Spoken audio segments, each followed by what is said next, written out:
Assalamualaikum warahmatullahi wabarakatuh. Pertama-tama, marilah kita panjatkan puji dan syukur kehadirat Allah Subhanahu wa Ta'ala yang telah memberikan kita nikmat kesehatan hingga saat ini.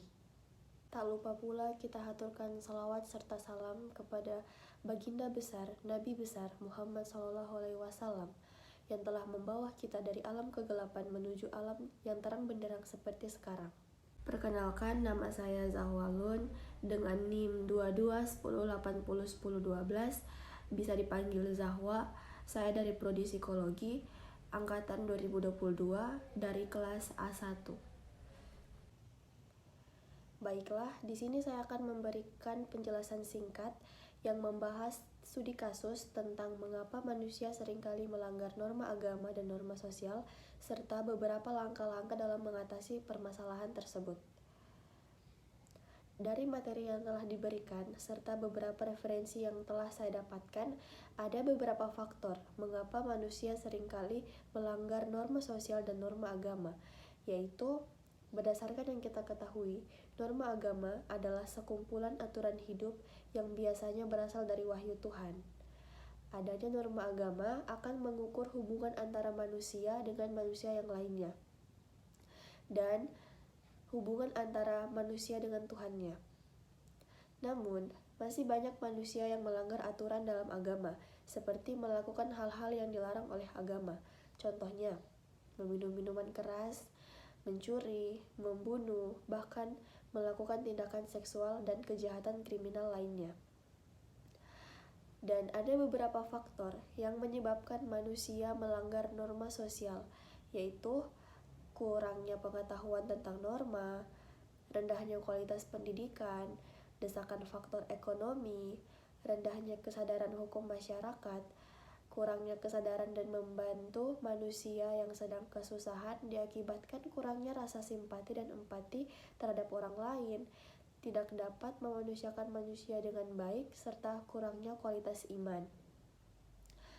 Adapun cara yang dilakukan untuk mengatasi agar manusia kembali kepada hakikatnya, yaitu 1. Manusia harus menyadari bahwasanya dia merupakan makhluk sosial dalam kehidupan sehari-hari. Manusia tidak dapat hidup sendiri atau mencukupi kebutuhan sendiri. Meskipun dia mempunyai kedudukan dan kekayaan, dia sendiri membutuhkan orang lain. 2. Adanya rasa simpati dan empati. 3. Memiliki jiwa gotong royong atau kerjasama dalam membantu orang lain. Seperti ketika kita di suatu lingkungan, ada yang melakukan gotong royong, kita harus ikut serta, kita harus ikut membantu. 4. Saling menghormati dan menghargai.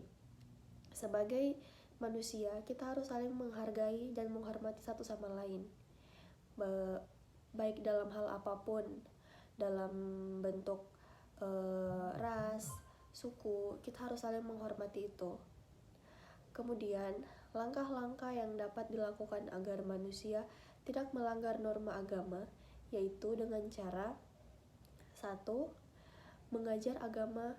Mengajarkan agama kepada anak sejak usia dini.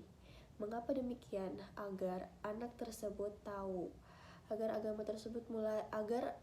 tersebut mulai mempelajari tentang agama, mulai mengetahui tentang larangan-larangan yang tidak dibolehkan oleh agama. 2. Mengingatkan untuk rajin beribadah serta beramal soleh. Mengapa demikian? Agar kelak anak tersebut tidak pernah meninggalkan agama, tidak pernah meninggalkan ibadahnya. 3. Memperluas wawasan dan pengetahuan akan sangat berguna untuk menyaring pengaruh buruk dari lingkungan. 4. Dapat mengontrol diri agar tidak terjebak dalam kejahatan dunia. 5. Meningkatkan iman dan takwa dengan cara bersyukur, bersabar, beramal soleh. Dengan kita mendekatkan diri kepada Allah, rajin beribadah, tentu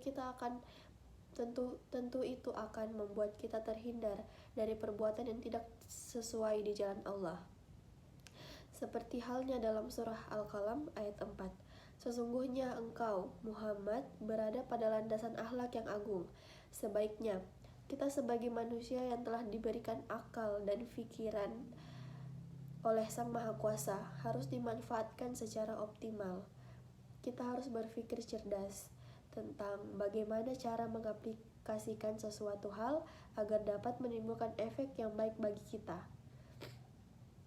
6. Bergaul atau berteman dengan orang-orang yang berilmu dan beradab serta mengingatkan kita kepada Tuhan dan juga mengingatkan kita kepada hal yang baik. Itulah penjelasan singkat dari saya yang menjawab studi kasus tentang mengapa manusia seringkali melanggar norma agama dan norma sosial dan beberapa langkah-langkah dalam mengatasi permasalahan tersebut. Sekian dari saya, semoga bermanfaat. Wabillahi taufiq wal hidayah. Wassalamualaikum warahmatullahi wabarakatuh.